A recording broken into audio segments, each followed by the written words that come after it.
Les lois injustes ne sont pas appelées à être obéies. La désobéissance civile est l'une des idées que je supposais relativement nouvelles. Le passé est un pays différent et les gens agissaient et pensaient souvent très différemment d'aujourd'hui.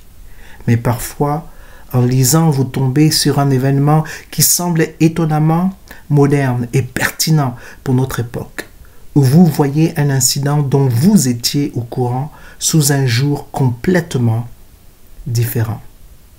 Les sages-femmes juives et leur désobéissance à l'ordre de Pharaon de tuer les enfants mâles israélites en sont l'exemple le plus pressant.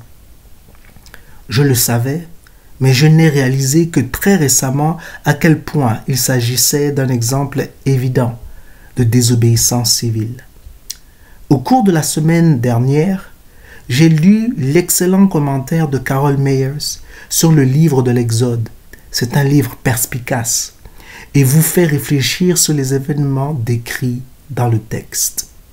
Elle souligne comment les mots et la structure sont soigneusement choisis pour souligner certaines significations décrit le monde du Proche-Orient de 3000 ans et explique divers concepts avec lesquels ses lecteurs ne sont pas familiers.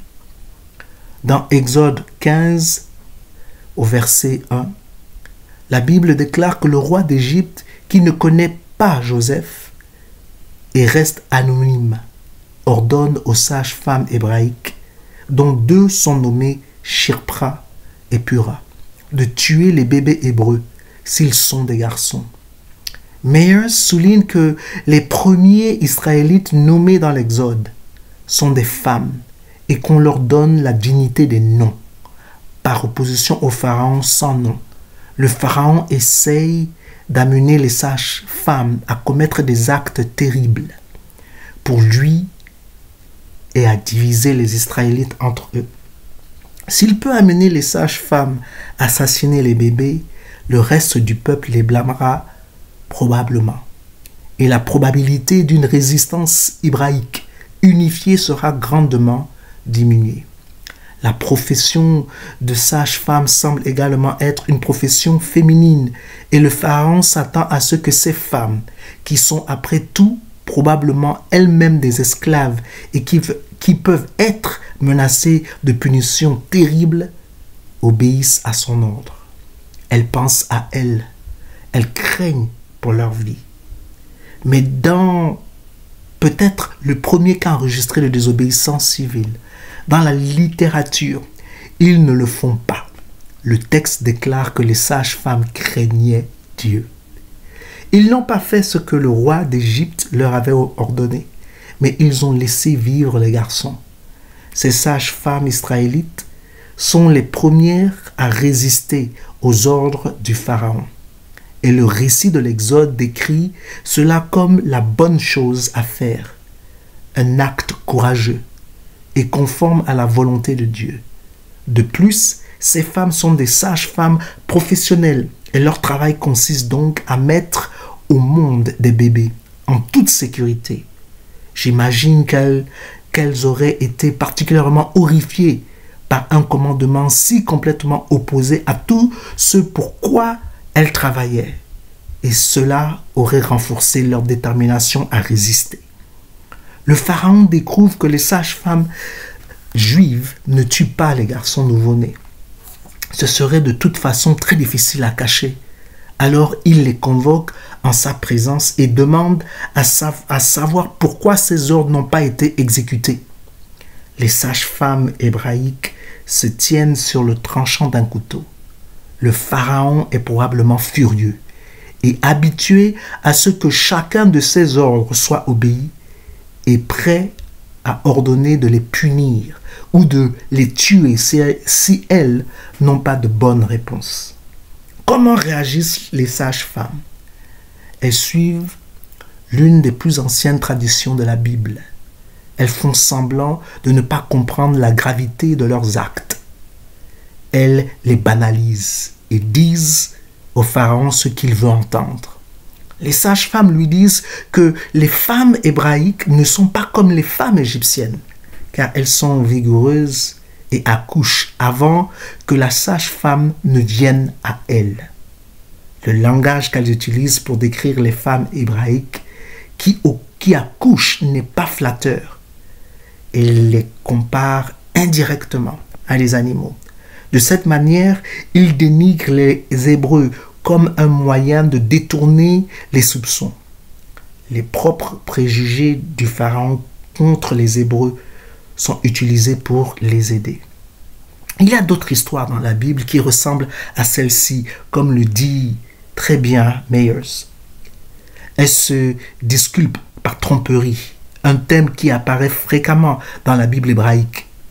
Les besoins d'un groupe ou d'un individu subordonné sont satisfaits contre la volonté d'un personnage plus puissant, par la ruse plutôt que par la force. D'autres exemples de cela incluent le déguisement de Jacob en Ésaü pour recevoir la bénédiction d'Isaac et la pétition d'Esther au roi perse pour arrêter le massacre du peuple juif par Aman. Dans tous ces cas, la furtivité et l'esprit ne sont pas considérés comme déshonorants ou peu chevaleresques, mais comme un moyen d'atteindre vos objectifs, lorsque la force pure et simple serait écrasée par une puissance supérieure. La ruse et l'intelligence sont de bons traits à avoir. On pourrait dire qu'elles sont nécessaires pour un peuple opprimé. Certains interprètes ultérieurs, autant pour moi, de la Bible ont été gênés par le fait que les sages-femmes mentaient et qu'elles mentaient à un dirigeant. Le roi Jacques Ier d'Angleterre a apparemment été offensé par le fait qu'ils ont désobéi à un ordre royal, même immoral. La vérité, c'est qu'on nous dit souvent que nous devons nous soumettre aux autorités et que nous devons obéir de manière aveugle aux autorités. Mais franchement, je ne comprends pas le problème. En mentant au Pharaon et en dissimulant leur désobéissance civile, les sages-femmes hébraïques protégeaient les enfants hébreux et diminuaient la colère du Pharaon contre eux. Bien sûr, ils auraient pu se lever et proclamer avec audace qu'ils avaient désobéi au Pharaon et dénoncer son ordre comme immoral. Oui, j'ai bien dit immoral, mais cela aurait entraîné leur mort et probablement la mort d'un grand nombre d'Hébreux. Dans ce cas, la discrétion est la meilleure partie de la bravoure et elle leur permet de poursuivre leur désobéissance civile en sauvant des vies et en aidant les femmes à accoucher. Nous pouvons voir ce même phénomène aussi aux États-Unis pendant l'esclavage, où certaines personnes ont décidé de cacher les esclaves et de leur permettre de fuir et de se diriger vers le nord, vers le Canada, afin de pouvoir obtenir leur liberté. Ces hommes et ces femmes qui ont décidé d'aider ces êtres humains à qui on avait privé leur liberté, à qui on avait empêché d'être libres, ces hommes étaient des hors-la-loi, car ils s'opposaient à la loi et aux lois de leur nation à cette époque. Cependant, ce qu'ils ont fait est honorable. Ils ont sauvé des centaines de milliers, voire peut-être même des millions de vies. C'est comme ceux qui ont protégé aussi pendant la guerre d'Hitler, la Deuxième Guerre mondiale, les Juifs. Alors que les Juifs devaient être exterminés systématiquement, alors qu'on demandait aux Allemands et même aux Français, où les Allemands avaient conquis certaines terres, de faire du mal et du tort aux Juifs, de le leur donner afin qu'ils puissent les gazer. Certaines personnes ont décidé, au risque de leur vie, de s'opposer à ces lois qui étaient iniques. Et pour cela, ils ont dû mentir à l'autorité. Ils ont dû utiliser de ruses afin de pouvoir protéger. Je dis bien protéger les Juifs. Nous le voyons aussi très bien dans la Bible avec Josué et Caleb, qui se retrouvent dans la maison d'une certaine prostituée. Et cette prostituée les protège, elle les garde. Et lorsque les gens de la ville viennent, elle leur dit que nous avons vu des Juifs entrer chez elle de manière directe. Elle leur dit que ce n'est pas vrai, qu'il n'y a personne de personnes, les personnes qu'ils décrivent ne peuvent être chez elle, qu'elle n'a accepté aucun juif chez elle. Je vais vous suggérer ici qu'elle a menti à l'autorité de son pays afin de pouvoir sauver des vies. Et parce qu'elle a fait ce qu'elle a fait ce jour-là, cela lui a permis, je dis bien, cela lui a permis de pouvoir protéger Josué et Caleb. Et quand les Juifs ont pris possession de cette ville, elle et toute sa famille ont été épargnés. Ils ont été sauvés. Parce qu'elle a décidé de faire ce qui est juste, non seulement aux yeux de Dieu, mais aux yeux des Juifs. La même chose aussi qui s'est passée au Rwanda. Pendant le génocide, il y avait des gens qui ont décidé de protéger et de garder ces Hutus ou Tutsis que l'on voulait massacrer. Ils ont menti aux gens qui leur voulaient du mal, aux gens qui voulaient exterminer cette ethnie. Eh oui. Mais ils l'ont fait. Et heureusement qu'ils l'ont fait, car s'ils ne l'avaient pas fait, on ne parlerait pas d'1 million de morts. On parlerait de beaucoup plus de morts. Je veux tout simplement dire ici qu'il est important pour nous de comprendre qu'il y a des moments où il nous faut résister à ce qui est injuste. Et il nous faut résister, mais de manière intelligente. Il est important de savoir qu'il y a des moments où le mensonge n'est pas destructif. Oui, c'est vrai que la Bible déclare que le père du mensonge, c'est le diable. Mais il y a certaines choses que nous disons, certaines choses que nous faisons, qui est pour le bien-être du plus grand nombre. Je ne parle pas ici de mentir pour sauver sa propre peau à soi-même, mais je parle ici de poser des actes et de dire certaines choses afin de pouvoir préserver la vie de centaines de millions de personnes. Ce qui est important ici, c'est que le plan de Dieu puisse s'accomplir. Et il y a des lois que nous ne devons absolument pas accepter, des lois que nous devons rejeter parce qu'elles sont iniques. Et ces lois-là, ce sont les lois qui humilient l'homme au lieu de l'élever. Ce sont des lois qui dénigrent l'homme au lieu d'élever l'homme à ce rang d'homme. Nous sommes des humains et chaque homme doit être traité comme un humain et chaque homme doit être traité avec dignité. Oui, l'épisode se termine par la récompense des sages-femmes. Alors Dieu a bien traité les sages-femmes. Et le peuple se multiplia et devint très fort. Et parce que les sages-femmes craignaient Dieu, il leur a donné des familles. Dieu est satisfait des sages-femmes et les récompense pour leur courage et leur intégrité en leur donnant des familles. Dans une société pré-industrielle basée sur l'agriculture, comme l'ancien Israël, les familles étaient d'une importance vitale, bien plus qu'elles ne le sont aujourd'hui. Ils étaient la base autour de laquelle la société était organisée. Et la plupart d'entre eux étaient largement autosuffisants. Une personne sans famille n'a pas d'héritier pour porter son nom et est vulnérable à l'exploitation ou à l'injustice, car elle n'a personne pour la défendre ou venger sa mort. En ce sens, la désobéissance civile a des conséquences. Les garçons israélites survivent et grandissent, fortifiant leur peuple. Les sages-femmes hébraïques maintiennent leur intégrité morale et leur compassion, gagnant le respect et la reconnaissance de leur peuple. Et Dieu les récompense en leur donnant des familles et des enfants. La récompense est tangible. Et dans ce monde, par opposition à une récompense dans le ciel, ce qui correspond à l'accent mis par la Torah sur la vie dans ce monde, pas dans l'autre. Avec le recul, je suis impressionné que l'auteur ou les auteurs d'Exode aient pu transmettre tant de choses en si peu de mots. En quelques phrases, le récit présente une grave injustice ordonnée par un dirigeant.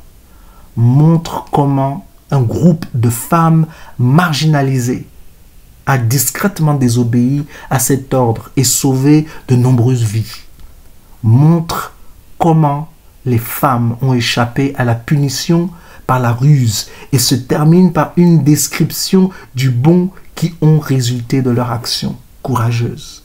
Ce passage nous exhorte à travailler pour combattre l'injustice et désobéir aux ordres injustifiés, même si nous le faisons en silence. En fait, la désobéissance silencieuse peut être le moyen le plus puissant et le plus courageux d'aider à créer un monde meilleur. L'exemple de Sifra et Pura et des autres sages-femmes hébraïques mérite d'être mieux connu. Peut-être que l'histoire n'est pas si connue parce que les détenteurs du pouvoir étaient préoccupés par les leçons de résistance et d'injustice qu'elle enseigne. Mais repensez à l'ironie ici. Pharaon dit aux sages-femmes de détruire les ménages. Elles refusent et sauvent des ménages et Dieu leur donne un ménage à la place. Encore une fois, l'ironie est que les plans de Pharaon sont contrecarrés. Et vous attendriez à ce qu'il contrecarre le plan de Pharaon, que son jugement prévale sur leur expérience. Mais en fait, alors qu'elles contrecarrent le plan de Pharaon, elles ne sont accueillies que par la bénédiction de Dieu. Ce n'est pas toujours ainsi que cela se passe pour le peuple de Dieu. Parfois, avec Shadrach, Mishak et Abednego, nous devons être prêts à dire « Dieu nous préservera des incendies ». Mais même s'il ne le fait pas, nous ne nous prosternerons pas et n'adorerons pas. Mais dans ce cas, Dieu, dans sa miséricorde, montre sa souveraineté dans la bénédiction des sages-femmes. Et maintenant, Pharaon se tourne vers un plan ouvert de génocide. Les sages-femmes hébraïques ne le feront pas. Alors il va vers les siens et il dit, « Regardez maintenant, c'est ce que vous allez devoir faire. Mon peuple égyptien, vous devez prendre chaque fils, chaque mâle qui est né aux Israélites, et tu devras le noyer. » Tout le peuple d'Égypte doit se livrer à l'extermination des hommes israélites. Pharaon demande que ce meurtre de masse soit accompli par noyade. Mais, ce faisant, il a écrit et scellé son propre destin parce que Dieu est souverain. Parce qu'ici, Pharaon écrit sa propre phrase, comme il a ordonné que tous les mâles d'Israël soient noyés dans les eaux du Nil, ainsi toute l'armée d'Égypte sera noyée dans les eaux de la mer Rouge.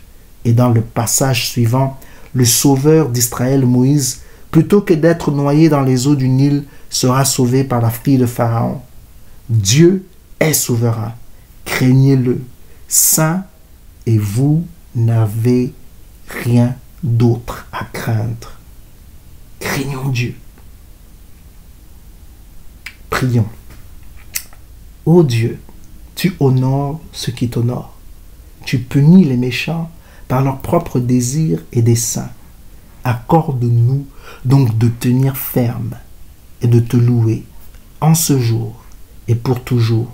Nous te le demandons au nom de Jésus. Amen.